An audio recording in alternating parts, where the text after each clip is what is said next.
হলো তো হলো, টুর্নামেন্টের সবচেয়ে বড় স্কোরটা ফাইনালে এসেই হলো। তো ভারত, শ্রীলঙ্কা আর সাউথ আফ্রিকার মধ্যেকার এই তিন দেশের আর কি ত্রিদেশীয় সিরিজে ওই জায়গায় আর কি মানে মহিলাদের টুর্নামেন্ট ছিল, এটা এটা অনুষ্ঠিত হয়েছিল এই শ্রীলঙ্কার কলম্বোতে। তো 2 সপ্তাহ ব্যাপী এই টুর্নামেন্টে ফাইনাল ছিল গতকাল, যেখানে মুখোমুখি হয়েছিল ভারত আর স্বাগতিক শ্রীলঙ্কা। তো তার আগের একটু সিনারিওটা আপনাদের বলে দিই। প্রত্যেকটা দল এই জায়গায় 4টা করে ম্যাচ খেলেছিল, মানে প্রত্যেক টিমের সাথে 2বার করে এর আগে মুখোমুখি হয়েছিল। তো ভারত তাদের 4টা ম্যাচের মধ্যে গ্রুপ পর্বে 3টাতেই জয় পেয়েছিল। মানে সাউথ আফ্রিকাকে 2বার হারিয়েছিল, শ্রীলঙ্কাকে প্রথম ম্যাচ একবারে খুবই বড় ব্যবধানে হারিয়ে দিয়েছিল, কিন্তু শ্রীলঙ্কার সাথে তার পরের ম্যাচটায় মানে ভারত ওই জায়গায় 275 করেও মানে ফাইনাল ওভারে গিয়ে তাদের হেরে যেতে হয়েছিল। তো যাই হোক, ওই একটা হারে ভারতের খুব একটা আর কি মানে অসুবিধা না হলেও শ্রীলঙ্কা মানে যারা আর কি টুর্নামেন্টের হোস্ট তারা কিন্তু ওই ভারতকে একটা ম্যাচ হারিয়েছিল আর এরপর সাউথ আফ্রিকাকে একটা ম্যাচ হারিয়েছিল। আর সাউথ আফ্রিকায় বলতে গেলে তারা টুর্নামেন্টের অন্যতম ফেভারিট হিসেবে এসেও ফাইনালে কিন্তু কোয়ালিফাই করতে পারেনি। ভারতকে তারা একটা ম্যাচ হারানোর খুব কাছাকাছি পর্যায়ে চলে গিয়েও কিন্তু শেষমেশ ওই ভারতের ছুড়ে দেওয়া 338 চেস করতে না পারার জন্যই মূলত তারা আর কি ফাইনালে জায়গাটা করতে পারেনি। শ্রীলঙ্কাকে গ্রুপ পর্বে একটা ম্যাচ হারালেও আবার শ্রীলঙ্কার কাছে তাদেরকে আরেকটা ম্যাচ হেরে যেতে হয়েছিল। তো সব মিলিয়ে ভারত 4 ম্যাচের মধ্যে 3 জয় পেয়েছিল, শ্রীলঙ্কা 2টো জয় পেয়েছিল আর সাউথ আফ্রিকা একটা জয় পেয়েছিল। তো যার ফলে স্বভাবতই ভারত আর শ্রীলঙ্কায় এই ফাইনালে মুখোমুখি হয়েছিল। তো সেখানে আর কি ভারতের ক্যাপ্টেন ওই হারমানপ্রীত কৌর টস জিতে আগে ব্যাটিং করার সিদ্ধান্ত নিয়েছিলেন। তো ভারতের শুরুটা কিন্তু দারুণ হয়েছিল ওই প্রতিকা রাওয়াল আর মানে স্টার ওপেনার স্মৃতি মান্ধানার হাত ধরে। তো স্মৃতি মান্ধানা তো একটা চমৎকার সেঞ্চুরি করে ওই জায়গায় আর কি বলতে গেলে ভারতকে এই যে আর কি মানে 342 রানের যে একটা হিউজ টোটাল তারা তুলেছিল, এই প্ল্যাটফর্মটা স্মৃতি মান্ধানাই মূলত সেট করে দিয়ে গেছিলেন ওপেনিংয়ে।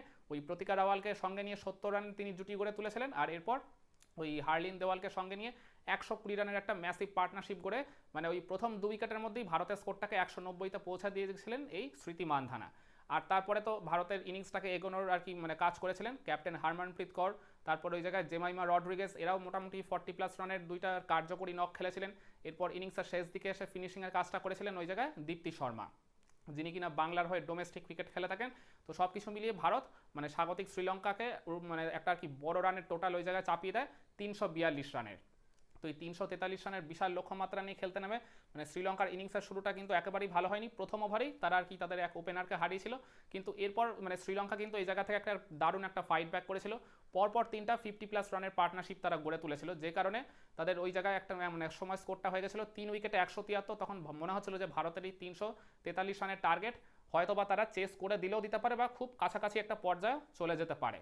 তো ওই জায়গায় তখন তাদের ক্যাপ্টেন ওই চামারি আথুপাথুর হাত ধরেই কিন্তু বলতে গেলে শ্রীলঙ্কা তাদের ইনিংসটাকে আর কি খুব ভালোভাবে এগোচ্ছিল, কিন্তু ওই জায়গায় একটা তাদের ব্যাটিংয়ে ছন্দপতন ঘটে। ওই জায়গায় আমি বললাম 3 উইকেটে তাদের স্কোরটা ছিল 173, অল অফ আ সাডেন মাত্র কয়েক ওভারের মধ্যেই শ্রীলঙ্কার স্কোরটা হয়ে গেল ওই জায়গায় 7 উইকেটে 192। মাঝের এই 19 রানের মধ্যে যে 4টা উইকেট তারা খোয়ালো, এখানেই বলতে গেলে শ্রীলঙ্কা যে মনে হচ্ছিল যে একসময় ভারতের রানটা চেস করে দিতে পারে কিংবা মানে খুব কাছাকাছি পর্যায়ে চলে যেতে পারে, ওইখান থেকেই তারা মানে ম্যাচ জয়ের আশাটা একবারে পুরোপুরি ধূলিসাৎ হয়ে গেল। এরপরে একটা অষ্টম উইকেটে 51 রানের পার্টনারশিপ গড়ে উঠলো, সেটা যথেষ্ট আপ টু দ্য মার্ক ছিল না ভারতের এই মানে ম্যাসিভ 343 রানের টার্গেট চেস করে জেতার মতো। তো যার ফলে মানে সবশেষে শ্রীলঙ্কা মানে অল আউট হয়ে গেছিল মাত্র 245 রানে। তো ভারত যার ফলে 97 রানের বিশাল ব্যবধানে এই ফাইনালটা জিতে এই ত্রিদেশীয় সিরিজের শিরোপাটা তারা নিজেদের ঘরে তুলল। তো ভারতের মানে মানে খাতায় আরও একটা আর কি বলতে গেলে সাফল্য যুক্ত হলো।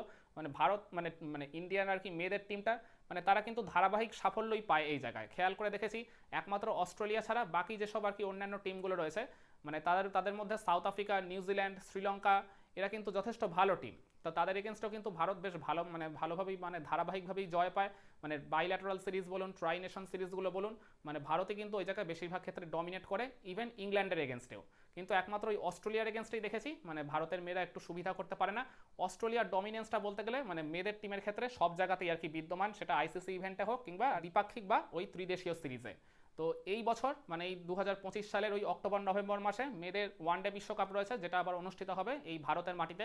তো এই জায়গায় আর কি 8টা টিম খেলবে আর কি রাউন্ড রবিন মেথডে, মানে প্রত্যেকটা টিমের এগেনস্টে খেলতে হবে। তো ভারতের মেয়েরা কিন্তু মানে মাঠে অন দ্য ফিল্ড ওই জায়গায় আর কি ভালো পারফর্ম করলেও ধারাবাহিকভাবে সিরিজ জিতলেও এখনো পর্যন্ত তারা কিন্তু একটাও বিশ্বকাপ জিততে পারেনি, কোনো ফরম্যাটেই জিততে পারেনি, না ওয়ানডে না টি20। তো এইবার আমাদের সামনে একটা খুব ভালো সুযোগ রয়েছে, মানে যেহেতু টুর্নামেন্টটা আমাদের দেশের মাঠে অনুষ্ঠিত হচ্ছে, মানে আমাদের আর কি চেনা কন্ডিশন একবারে পুরো মানে নিজেদের ঘরের আর কি দর্শকদের সামনে আমরা যেহেতু খেলার সুযোগ পাবো, এইবার অন্তত ভারতের মেয়েদের কাছে আমাদের একটা দাবি থাকবে, অন্তত একটা বিশ্বকাপ যেন আমরা এবার ঘরে আর কি তুলতে পারি। আমাদের যে বহুল প্রতীক্ষিত যে স্বপ্ন, যে আশাটা রয়েছে। এর আগে ভারতের মেয়েরা কিন্তু দুইবার ওয়ানডে বিশ্বকাপের ফাইনালে পৌঁছেছিল, একবার ওই 2005-এ আর একবার 2017-এ। 2017-তে বলতে গেলে মানে জয়ের একদম কাছাকাছি গিয়ে একবারে লাস্ট মোমেন্টে এসে আমাদের হেরে যেতে হয়েছিল ওই স্বাগতিক ইংল্যান্ডের কাছে, মানে যে হারটা এখনো আমরা হয়তো ভুলতে পারবো না।